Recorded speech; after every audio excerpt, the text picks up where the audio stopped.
Fala, cara de barro, beleza? Edu aqui. E hoje nós vamos falar sobre progressão de carga. O quanto isso é importante e o quanto às vezes a gente erra por desconhecimento e às vezes por uma visão muito linear e simplista da coisa. Eu costumo chamar de visão 2D da progressão de carga. Vamos lá, vamos pro vídeo. Bom, e essa coisa de visão 2D é coisa da minha cabeça, não existe nada, eu que chamo desse jeito. Mas eu não estou criando nenhum conceito, nem tenho pretensão disso, né? Não tenho nem capacitação ou formação para isso. É só uma forma como eu gosto de explicar e eu acho que eu vou conseguir deixar isso bem claro para vocês nesse vídeo. Bom, antes de começar, vamos deixar claro o que é a progressão de carga. A progressão de carga é algo muito, muito importante em todos os esportes, principalmente nos esportes competitivos. Seja você um rapaz ou uma moça em busca de performance ou não. Até mesmo um cicloviajante, uma pessoa que se dispõe a treinar para fazer uma cicloviagem, pode se beneficiar, deve se beneficiar da progressão de carga durante a sua preparação para isso. E não seria diferente se você quer dar na cabeça do amiguinho, chegar na frente do pelote ou ir bem nas competições. Para atletas, a gente já nem precisa falar tanto disso, porque já é algo muito claro para a maioria deles, ou pelo menos deveria ser. Bom, então vamos começar desmistificando algumas coisas. Embora a duração do exercício e a intensidade sejam fatores importantes na progressão de carga, eles não são os únicos fatores que compõem esse conceito.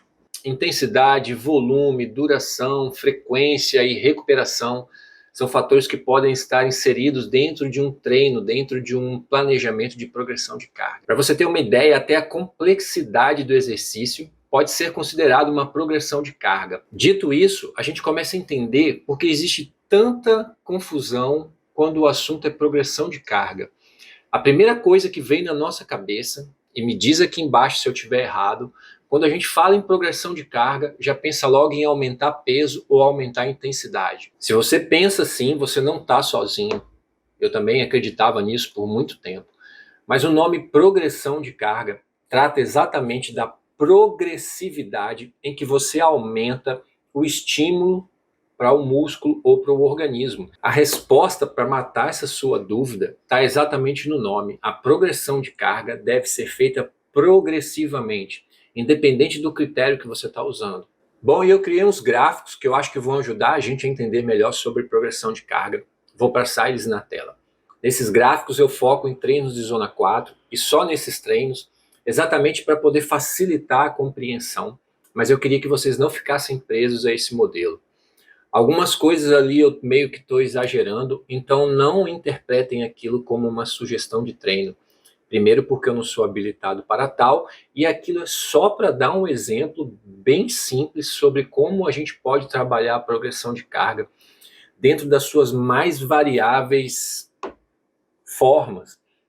Intensidade, duração, carga, volume, sabe? Vamos viajar nesses gráficos que eu acho que vai ser legal. Nesse exemplo, nós vamos trabalhar com um gráfico com dois eixos simples, um relacionado ao tempo, que nós vamos tratar como duração dos estímulos, e outro relacionado à intensidade, que vai ser representada pelas zonas de frequência cardíaca, porque são estímulos mais comuns e acho que está mais fácil da gente se familiarizar. Então, para ficar bem simples, no eixo da duração, eu separei os estímulos de 5 em 5 minutos, e no eixo da intensidade, em zona 1, 2, 3, 4 e 5 de frequência cardíaca. Então vamos imaginar que um treinador vai começar a criar um treino para uma pessoa que contratou os seus serviços. Nesse gráfico não estão representados os tempos de aquecimento e de resfriamento, ok? Aqui ele passa 3 tiros de 5 minutos. Repara que ele tem 10 minutos de intervalo recuperativo e 5 minutos de intervalo na intensidade de zona 4.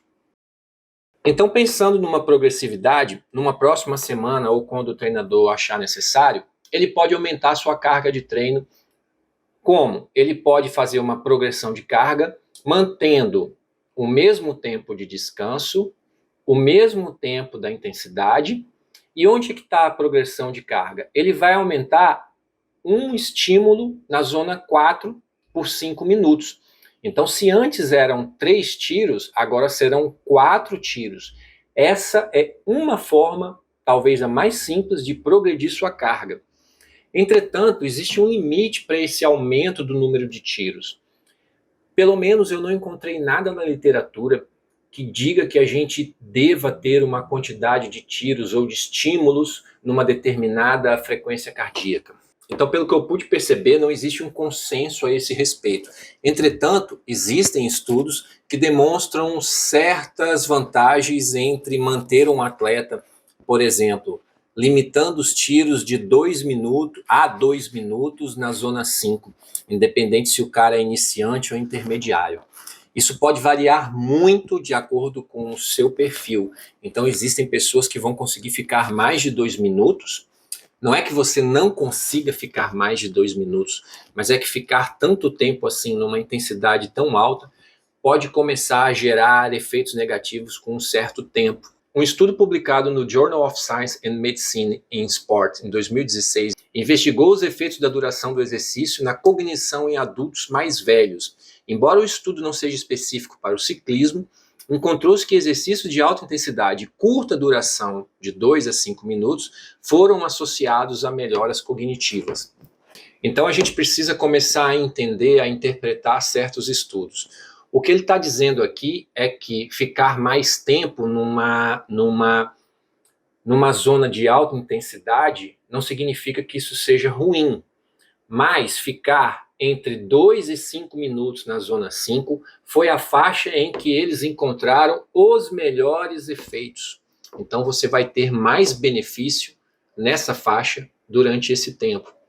Então, basicamente, um treinador vai explorar o que há de melhor em cada estímulo, não necessariamente que vai te fazer mal ficar mais tempo. Por outro lado, em outro estudo que nós vamos ver à frente, verificou-se que o corpo humano não é capaz de absorver cargas crescentes de treinamento por mais de 24 semanas seguidas. Então, se ficar mais de 2 a 5 minutos em alta intensidade não é a melhor faixa para obter os melhores resultados e, corroborando com isso, outro estudo diz que depois de um certo tempo começa a fazer mal,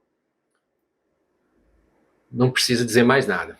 Bom, então voltando para o gráfico, seu treinador poderia aumentar para 4 tiros. Bom, se ele poderia aumentar para 4 tiros, ele poderia aumentar para 5 tiros também, por que não? Bom, então por que não aumentar para 6 tiros? E aí é onde a gente começa a entrar numa faixa da conversa em que a coisa começa a ficar complicada e passa a ser um papo muito mais para treinadores formados do que para ciclistas, mesmo os ciclistas experientes. Se pelo menos aqui eu não encontrei evidência sobre um tempo máximo da permanência em cada estímulo ou a duração máxima de cada estímulo dentro de uma atividade, como é que os treinadores começam a pensar sobre a progressão de carga? Eu já ouvi muitas vezes que você não deve ficar mais de 50 minutos por treino na zona 4. Então significa que você teria um tiro de 50 minutos. Podem ser 5 tiros de 10 minutos, seria o máximo. Entretanto, quando você começa a olhar o modelo mais usado hoje pelos treinadores, que seria algo do 80-20, que para a gente começou a ficar popular depois que Nino Schurter e o Julien Absalon começaram a falar mais sobre isso. Eu já falei sobre isso aqui, e sobre o treino do Nino Schurter ser 80-20. Significa que ele só faz 20% de pancadaria, os outros 80% ele treina leve. Julien Absalon, como era um cara já mais velho, só fazia 15% de pancadaria e de altíssima intensidade, para 85% em treinos leves. Tem uma esquiadora que até competia com a nossa Jaqueline Mourão, ela já estava mais velha, e ela começou a diminuir isso muito mais. Ela fazia ski cross, que dizem que é o único esporte pior que ciclismo a nível de sofrimento constante. Inclusive o Nino Schurter pratica ski cross.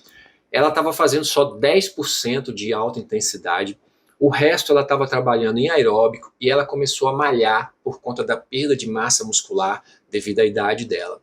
Então, apesar da gente só ter começado a ficar familiarizado com isso, depois que esses expoentes do ciclismo começaram a explicar melhor sobre isso, já lá atrás, Matt Fitzgerald, um renomado treinador de endurance, escreveu em seu livro intitulado Running Run Stronger and Race Faster by Training Slow. Lá ele pregava a importância do trabalho em 80% em zonas aeróbicas mais leves e 20% só em faixas mais intensas. Bom, então se você é um cara curioso como eu, você já pegou sua calculadora e começou a fazer conta. Se você pegar um treino de 90 minutos e tirar 20% disso, significa que você vai ficar só 18% em alta frequência. Bom, se você dividir talvez aí em 4 tiros de 5 minutos, e arredondando o valor, você teria somente 4 tiros de 5 minutos. Isso pode ser muito pouco para muita gente. Mas o que o treinador explica, que ele não está necessariamente falando sobre os treinos, sobre essa divisão intra-treino. Bom, então deixa eu te explicar melhor apenas uma das várias formas de dividir isso. Digamos que você faça 12 horas de pedal por semana, 12 vezes 60, 720 minutos. Dos 720 minutos, você tira 20%. Vão dar 144 minutos. Então seria 2 horas e 40 minutos que você teria na semana para trabalhar em altas intensidades. Alta intensidade, considere zona 4 e zona 5. Seu treinador pode pegar esse modelo e dividir essas 2 horas e 40 em vários tiros durante a sua semana. É por isso que às vezes você tem treinos simplesmente de aeróbico, em que você só trabalha o aeróbico. Outra coisa que isso ajuda muito e pode quebrar a nossa cabeça é que nós não temos o mesmo tempo de treino que um atleta profissional tem. É raro você encontrar alguém que precisa trabalhar, que tem mais de 1h30 para treinar todos os dias. Ou ele vai ter que acordar muito cedo, ou ele vai ter que treinar até tarde. E isso muitas vezes deixa o treino inviável. E é aí que um treinador entra para poder fazer a sua progressão de carga de forma inteligente. Você concorda comigo que se você fosse fazer 6 tiros de 5 minutos, tendo entre eles 10 minutos de descanso, o treino ficaria muito, muito longo. E pode ser que quando você chegar nessa fase, você já tenha se adaptado a ficar 5 minutos na zona 4. E de certa forma, esse descanso tão longo começa a te acomodar e você já não tem mais estímulo. Lembre-se que não importa o seu esporte, seja ele competitivo ou não, é o estímulo novo, é o estímulo progressivo que faz com que você se adapte e fique mais forte. Bom, então nesse caso, seu treinador poderia fazer uma progressão de carga aumentando o volume do tiro, mantendo você em Z4, mas ao invés de 5 minutos, 7 minutos e meio, por exemplo, daí ele reduz o número de tiros, mas quando você soma os 3 tiros de 7 minutos e meio, pode ser que ele atinja aquela quantidade designada para os estímulos de alta intensidade somados durante a semana. Agora a coisa começa a ficar bem mais interessante e eu acho que vai ficar mais fácil para você entender que progredir a carga de treino não significa simplesmente aumentar a intensidade ou aumentar a duração ou o tempo de um determinado esforço. Pois bem, agora a gente tem 4 tiros de 10 minutos na zona 4, mas repare que o tempo de descanso caiu para 5 minutos. Bom, mas aí, Edu, você já começa a complicar a minha vida, porque você aumentou o tempo em que eu vou ficar submetido a uma alta intensidade, mas você não está me dando tempo para recuperar. Bem-vindo ao mundo real, amiguinho. Quando você está no pelotão, você passa muito tempo fazendo muita força e nem sempre as pessoas vão te ajudar. Nem sempre você vai conseguir ficar de roda e descansar rápido.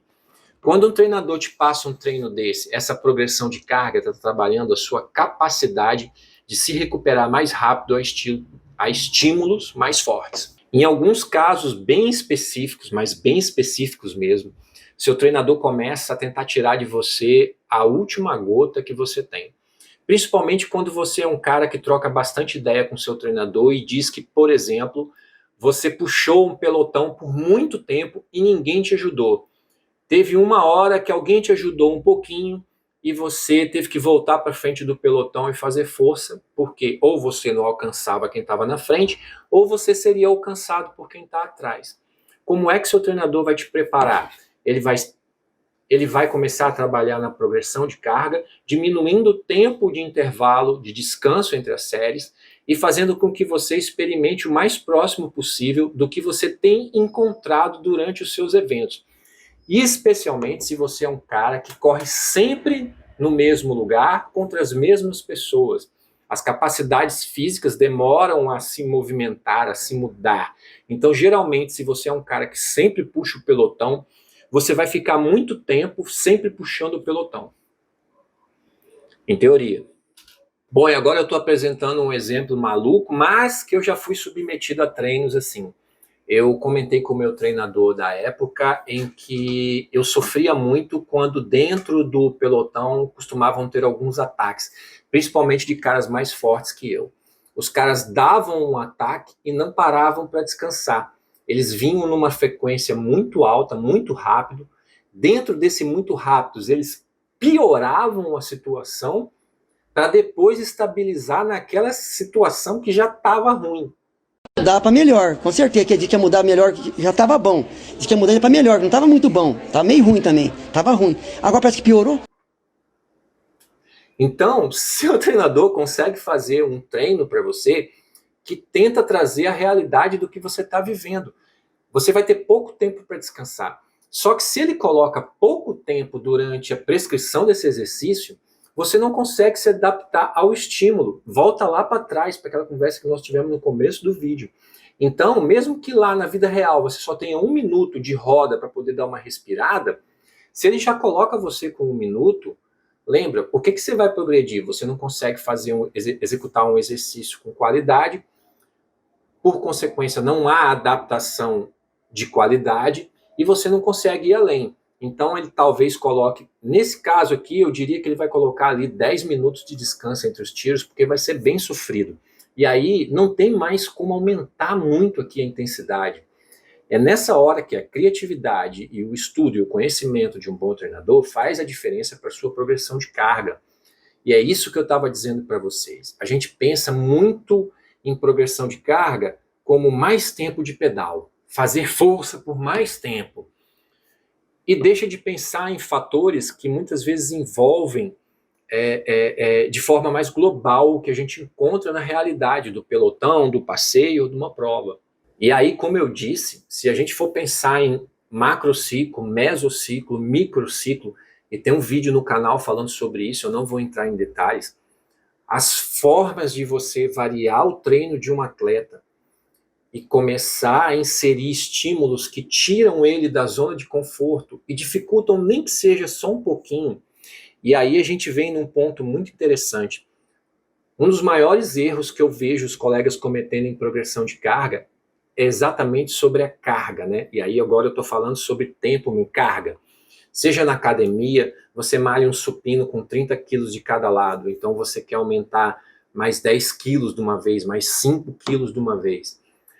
Se você está malhando com 30 quilos e aumentar 3 quilos, você está subindo 10% a mais de carga. Então você precisa pegar leve. Na bike é a mesma coisa. Então se você faz tiros de 5 minutos, não pula para tiros de 8 minutos. Existe um caminho para você percorrer. Talvez você precise fazer mais tiros de 5 minutos do que só aumentar para 8, de uma vez, da noite para o dia, sabe? De um treino para o outro.